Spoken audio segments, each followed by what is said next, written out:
नमस्कार।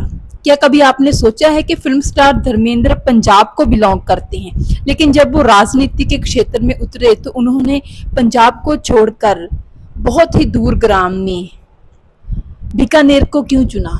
जी हाँ, इसी विषय पर हम आज बात करेंगे। दरअसल धर्मेंद्र से जब एक इंटरव्यू के दौरान पूछा गया था कि आप राजनीति में कैसे आ गए, तो धर्मेंद्र ने कहा था कि मत पूछिए जनाब, ये बहुत ही दुख भरा किस्सा है। मुझे उन्होंने इमोशनली ब्लैकमेल कर लिया था, जिसकी वजह से मुझे राजनीति में आना पड़ा। मैंने तो अपने आप को खुद को शीशे में खड़े होकर बाथरूम में जाकर बहुत गालियां दी थी कि तुमने हाँ क्यों कर दी। ये क्या था किस्सा, वो भी हम आपको आज बताएंगे।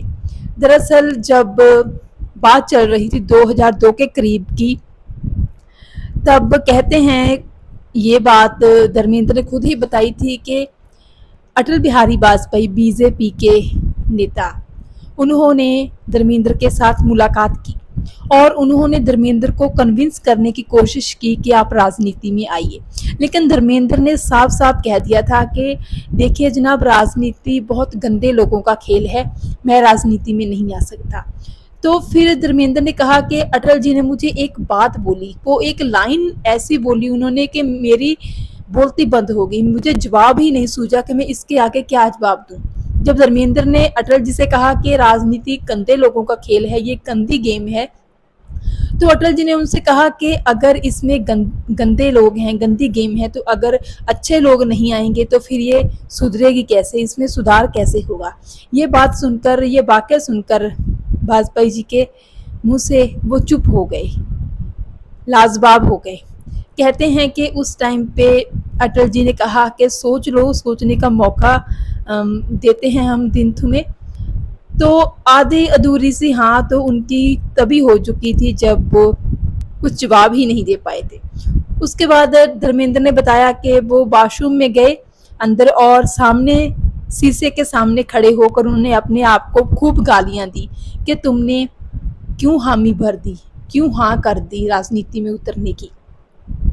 तो देखिए इस तरह फिर राजनीति में धर्मेंद्र का आना हुआ। फिर उसके बाद धर्मेंद्र ने बताया कि जब पार्टी से मीटिंग होनी थी उनकी, तो जब वो उसके लिए वो फ्लाइट पकड़ने के लिए गए, तब भी उनकी अंतरात्मा ने उनको हामी नहीं भरी कि तुम्हें राजनीति में नहीं जाना चाहिए।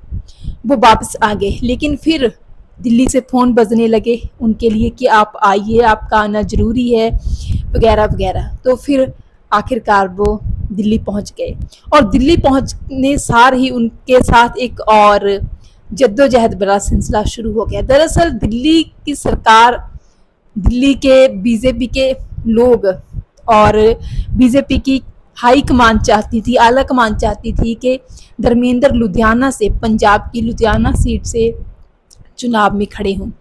लेकिन धर्मेंद्र ने उस टाइम पे बीजेपी के सभी नेताओं से ये साफ कह दिया था कि वो लुधियाना से तो कभी चुनाव में नहीं उतर सकते, क्योंकि लुधियाना से उनके बहुत सारे जानने वाले हैं, उनके परिचित हैं, और जिनके खिलाफ आप मुझे मैदान में उतारना चाहते हैं वो भी मेरे अच्छे दोस्त हैं, तो लुधियाना से मैं नहीं उतर सकता। उसके बाद कहते हैं कि उनको पटियाला से उतारने की, चुनाव मैदान में उतारने की बात हुई।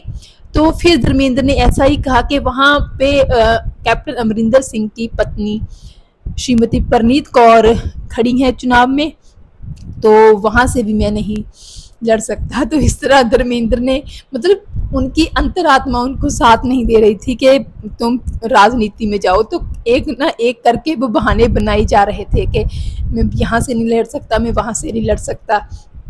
तो पूरे पंजाब के बहुत सारे ज़िले उन्होंने गिना दिए कि वहाँ से भी मैं नहीं लड़ सकता। तो फिर कहते हैं कि उनको राजस्थान भेजने की बात होने लगी। अब राजस्थान में भी बहुत सारे जाट हैं, बहुत सारे जट भाईचारे के लोग हैं। तो जब धर्मेंद्र को वहाँ पे पहुँचाने की बात की गई, तब धर्मेंद्र अड़े रहे कि जहाँ पे भी जाट कम्युनिटी के बहुत सारे लोग हैं जो कि मुझे प्यार करते हैं और मैं उनके खिलाफ भी नहीं खड़ा हो सकता।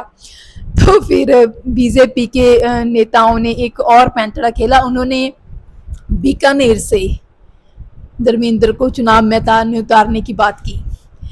तो कहते हैं कि बीकानेर में उस समय का जो उम्मीदवार था, हमेशा ही वो जीतता आ रहा था, जो कि धर्मेंद्र के अपोजिट पार्टी का था, वो हमेशा से ही जीता आ रहा था और बीजेपी के लिए यही बहुत बड़ी बात होनी थी कि अगर धर्मेंद्र उस शख्स को हरा दे। तो उस उम्मीदवार ने कहा भी था, उस कैंडिडेट ने, कि आपको अगर मुझे हराना था तो यहाँ का कोई और बंदा ले आते, आप मेरे खिलाफ जाट को ही ले आए। तो इस तरह की बहुत सारी बातें हुई थी, लेकिन धर्मेंद्र की अंतरात्मा नहीं मान रही थी। उसके बाद धर्मेंद्र से ये पूछा गया कि आपके ऊपर बहुत सारे एलिगेशन लगते हैं कि आपने काम नहीं किया अच्छा। तो धर्मेंद्र ने कहा कि मैं अपनी अंतरात्मा की कसम खाता हूँ। उन्होंने यही बताया कि मैंने जितना भी काम किया वो पूरी ईमानदारी के साथ किया, जितना काम मैं कर सकता था उससे ज़्यादा ही किया। हालांकि उन्होंने किया भी होगा, लेकिन उनका लाइफस्टाइल और है, और वो बड़े स्टार लोग होते हैं जो वो थोड़ा बहुत काम करके ही थक जाते हैं और उस थोड़े बहुत काम को ही बहुत बड़ा मतलब समझते हैं, अगर किसी के लिए उन्होंने अपनी कॉन्स्टिट्यूएंसी में कुछ किया होगा। तो इस लिहाज से वो कह रहे हैं कि उन्होंने बहुत अच्छा काम किया था, किया भी होगा। लेकिन यहाँ पे बात ये है कि जब आप एक लीडर बन जाते हैं, चुनाव जीत जाते हैं, उसके बाद लोगों की उम्मीदें आपसे बहुत ज़्यादा हो जाती हैं। लोग के जीवन में हर दिन नई मुसीबत आती है, तो एक मुसीबत एक दिन आपने सॉल्व करती, उसके बाद दूसरे दिन बड़ी मुसीबत आनी है उससे भी। तो जो मुसीबतें हैं, जो चैलेंजेस हैं, वो तो आते ही रहते हैं। लेकिन अब धर्मेंद्र हर समय तो उपलब्ध नहीं हो सकते थे बीकानेर में भी। तो लेकिन उन्होंने कहा कि मैं ईमानदारी के साथ मैंने बहुत कुछ करने की कोशिश की है, जितना काम मैंने किया है उतना कोई नहीं कर सकता। हालांकि धर्मेंद्र की ईमानदारी पर कोई शंका कर भी नहीं सकता, क्योंकि धर्मेंद्र ने मतलब ये सबको पता है कि अपना करियर संवारने के लिए या फिर पैसे के लालच में राजनीति में नहीं आए थे, उनको जबरदस्ती उतारा गया था। उसके बाद उनसे सवाल किया गया था इंटरव्यू में ही कि बात हो रही है, आजकल खबरें उड़ रही हैं कि आपके बेटे सनी देओल भी फिल्मों में आ रहे हैं, राजनीति में आ रहे हैं। तो सनी देओल के बारे में धर्मेंद्र ने बताया कि अगर सनी राजनीति में आएगा तो मैं उसे मारूंगा। उन्होंने शब्द ये बोले थे कि अगर जो सनी राजनीति में आया तो मैं उन्हें कुटांगा। तो इस तरह हालांकि बाद में सनी भी आए, इसी तरह उनका भी राजनीति में आना हुआ और उनके बारे में भी यही एलिगेशन थे उनके ऊपर के राजनीति में आने के बाद, चुनाव जीतने के बाद वो अपनी कॉन्स्टिट्यूएंसी में जाते भी नहीं थे और इतना काम भी नहीं किया उन्होंने। लेकिन बात फिर वही है कि जितना भी काम किया जाए राजनीति में उतना कम है, क्योंकि राजनीतिक गेम ही ऐसी है, पॉलिटिक्स गेम ही एक ऐसी है, इसमें आप पूरी तरह से दलदल में दस चुके होते हैं और आपकी सराहना बहुत कम होती है। आपके कामों एक आपने काम कर दिया और 10 लोगों का काम रह गया, तो आपके हिसाब से तो आपने काम किया है, या 10 लोगों के आपने काम करवा दिए, 50 लोगों के रह गए, आपके हिसाब से आपने काम किया है, लेकिन जो 50 लोगों के रह गए वो तो रह गए ना। तो इस तरह यही हुआ था धर्मेंद्र के साथ भी, यही किस्सा हुआ था कि उनको अपना धरती, अपना पंजाब छोड़कर उन्होंने बीकानेर में चुनाव लड़ा और फिर यही मतलब हालात हुए थे कि फिर धर्मेंद्र ने फैसला कर लिया था कि वो कभी राजनीति में नहीं आएंगे, राजनीति उनकी खेल ही नहीं है। दरअसल धर्मेंद्र जैसे कलाकार सिर्फ कलाकारी के लिए ही पैदा हुए होते हैं, वो राजनीति के लिए नहीं। उन्होंने तो यहाँ तक कहा था कि फिल्में हासिल करने के लिए, सुपरस्टार बनने के लिए जो पॉलिटिक्स होती है, जो ट्रिक्स लगाए जाते हैं हीरो हीरोइन के द्वारा, वो उनको नहीं आते, वो तो सीधे साधे ढंग से फिल्में करना जानते हैं और वैसे ही वो करते रहेंगे। तो ये किस्सा था धर्मेंद्र का कि क्यों वो राजनीति में आए और क्यों पंजाब से नहीं लड़े, बीकानेर से लड़े। ये सब बातें एक टीवी चैनल है जिसका नाम है दिन रात।